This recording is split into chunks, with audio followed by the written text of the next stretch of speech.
Sir senior IPS అధికారి AB Venkateswarlu గారు ఒక లేఖ కూడా రాశారు ఆయన చాలా బాధపడుతూ. ఆ లేఖ గురించి రాష్ట్ర వ్యాప్తంగా అయితే బాగా డిస్కస్ అవుతుంది.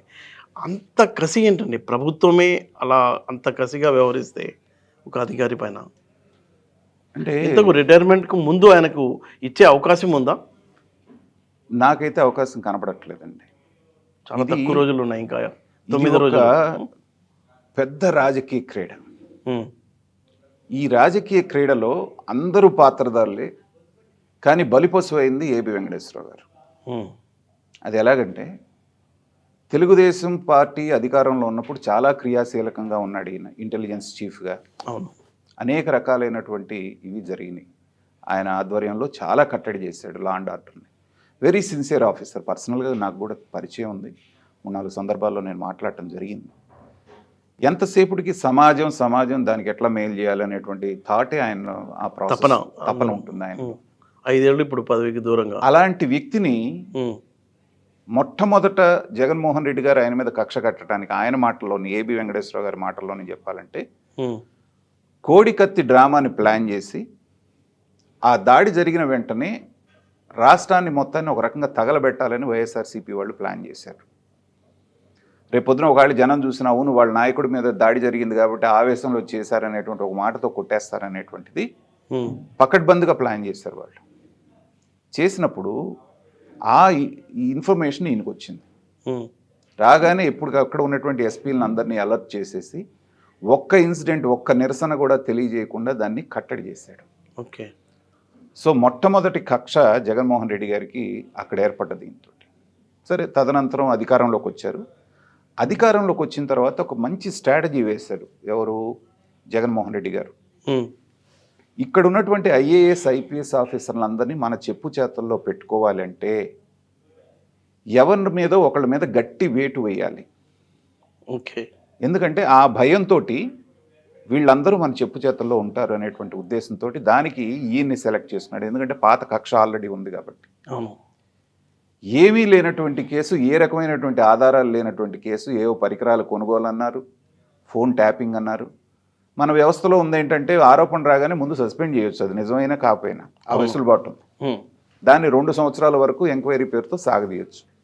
సో ముందు వేటు వేసి 2 సంవత్సరాలు ఇతన్ని పదవికి దూరం చేయొచ్చు అన్నారు. చేశారు.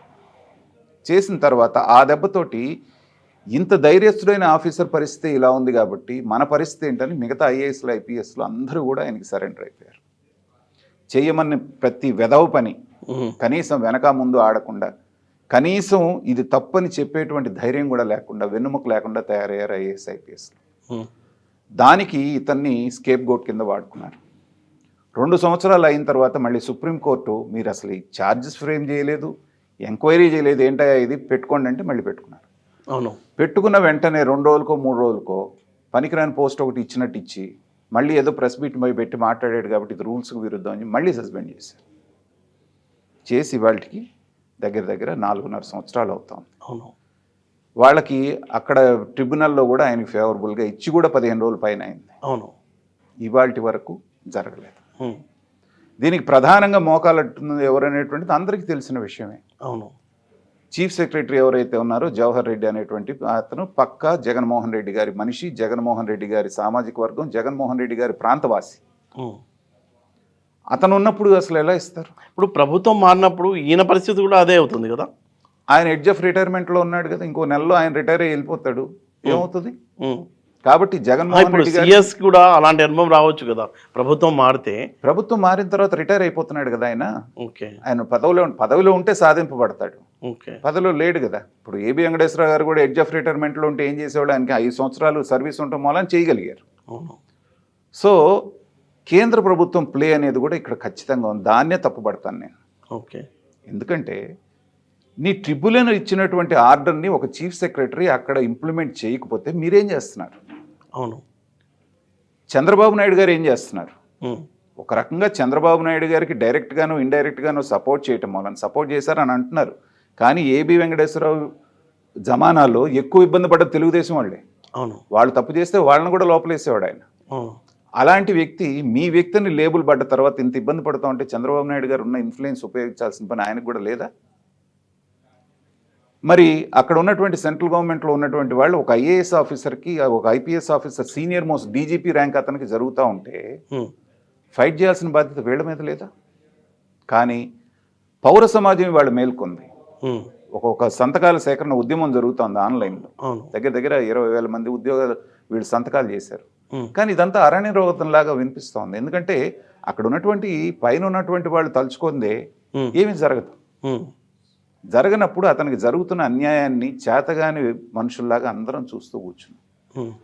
మరి ఇదే ఐఏఎస్ ఆఫీసర్లను ఐపీఎస్ ఆఫీసర్లను చంద్రబాబు నాయుడు గారు ఒక మాట అంటే ఇంత బారు ఉత్తరం రాస్తారు.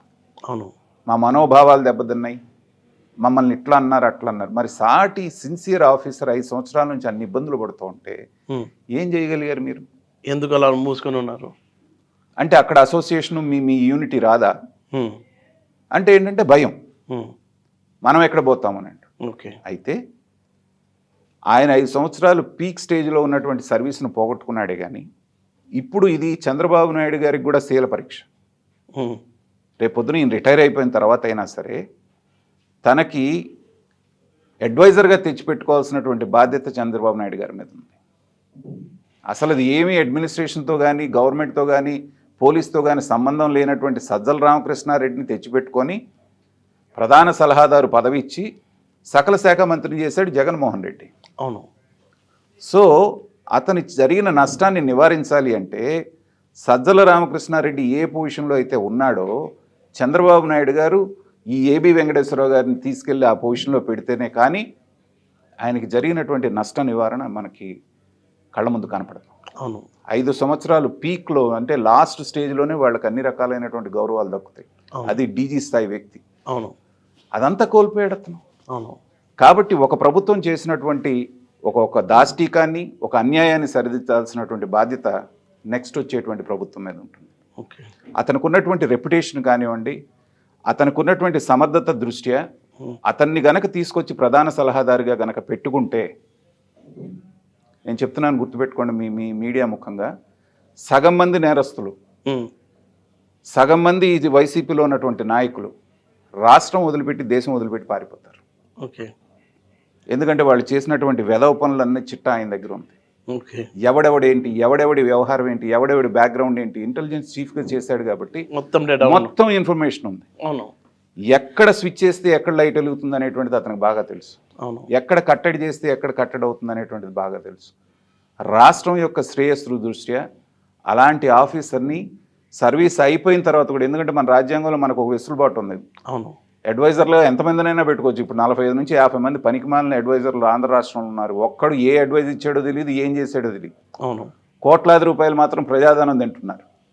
కాబట్టి అడ్మినిస్ట్రేషన్ పర్ఫెక్ట్గా ఉండాలి అంటే తన మన భేదం లేకుండా, ఏబి వెంకటేశ్వరరావు గారి దగ్గర ఉన్న ఒక గొప్ప లక్షణం ఏంటంటే అధికార పార్టీ వాడు ఉన్నా సరే తప్పుంటే వాడిని కూడా తీసుకెళ్లి నిర్దాక్షిణ్యంగా లోపలేస్తాడు. అవును, అలాంటి ట్రాక్ రికార్డు ఉన్నటువంటి మనిషి. సో ఇవాళ చంద్రబాబు నాయుడు గారు కనుక అధికారంలోకి వస్తే రాష్ట్రాన్ని పునర్నిర్మించేటువంటి ఒక భాగంగా ఇలాంటి ఆఫీసర్లందరినీ ఆయన మెయిన్ ప్లేసెస్లో ప్లాంట్ చేసుకోకపోతే పునర్నిర్మాణం అనేటువంటిది కష్టసాధ్యం అవుతుంది. ఓకే, కాబట్టి నేను బలంగా నమ్ముతుంది ఏంటంటే ఈయనకి ఈ గవర్నమెంట్లో జరిగినటువంటి అన్యాయాన్ని ఖచ్చితంగా వచ్చే గవర్నమెంట్ ఆయన సర్వీసెస్ని బాగా ఉపయోగించుకొని రాష్ట్రాభివృద్ధికి ఆయన్ని వాడుకుంటారని నేనైతే భావిస్తున్నాను. సార్, ఇక్కడ ఒక విషయం మనం మాట్లాడుకుంటే జనరల్గా ఇలాంటి ఇన్సిడెంట్లు ఇప్పుడు ఏబీవీ గారికి కనిపిస్తుంది. మనకు జనరల్గా చూస్తే దళితులు నక్సలైట్లని ముద్రేసి అంతే చేస్తారు, మైనార్టీ కమ్యూనిటీ వాళ్ళని టెర్రరిస్టులని ముద్రేసి ఒక 10 ఏళ్ళు నాశనం చేసి జీవితాలని తర్వాత వాళ్ళకి సంబంధమే లేదని పంపిస్తారు. అంటే ఇప్పుడు ఈ సీనియర్ ఐపీఎస్ అధికారికి జరిగిన ఈ సంఘటనతో అసలు ఇలాంటి విషయాలపై చర్చ అనేది జరగాల్సిన అవసరం ఉందంటారా? అమాయకులు బలి కాకుండా ఇప్పుడు ఒక సీనియర్ నిజాయితీపరుడైన ఒక అధికారి బలయ్యాడు, అలాగే చాలామంది మైనార్టీ బిడ్డలు బలైపోయారు, చాలామంది దళిత బిడ్డలు బలైపోయారు. వీళ్లకు న్యాయం జరిగేటట్టు అసలు దేశంలో ఒక చర్చ అంటూ అవసరం ఉందా? ఖచ్చితంగా మీరు చెప్పింది 100% కరెక్ట్. ఇప్పుడు సాయిబాబా కేసు కూడా చూసాం మనం. సత్యం బాబు అని ఒక కేసు ఉంది, ఆయేషా మీరా హత్య కేసు అని, చాలా సెన్సేషనల్ కేసు. అలా కాదు, ఏదో బాంబు పేలిది ఎవడో పేలుస్తాడు, అది తీసుకెళ్లి టెర్రరిస్ట్ ముద్ర, నక్సలైట్ ముద్ర.